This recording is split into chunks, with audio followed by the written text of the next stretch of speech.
Dans son dernier discours à la nation, le président de la République, Ibrahim Boubacar Keïta, avait dit qu'il tendait sa main aux acteurs du mouvement du 5 juin. Cette main a été acceptée le week-end dernier. Tour à tour, l'imam Mahmoud Dicko et les autres leaders ont été reçus au palais présidentiel afin de trouver une solution de sortie de crise. Une initiative saluée par des observateurs.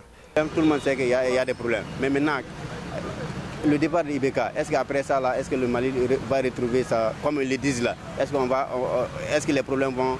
Est-ce que c'est la solution?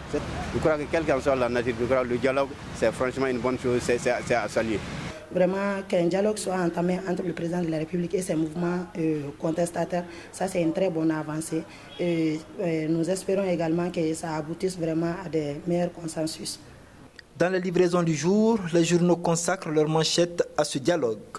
Si le quotidien national estime que le dialogue prend forme, pour le quotidien L'Indépendant, le président aurait menacé de former un gouvernement sans le concours du mouvement du 5 juin.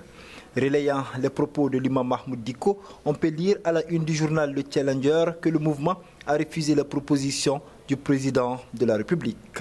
Une situation qui, loin de décourager, doit pousser le président à multiplier les rencontres. Je crois qu'il faut chercher une solution alternative.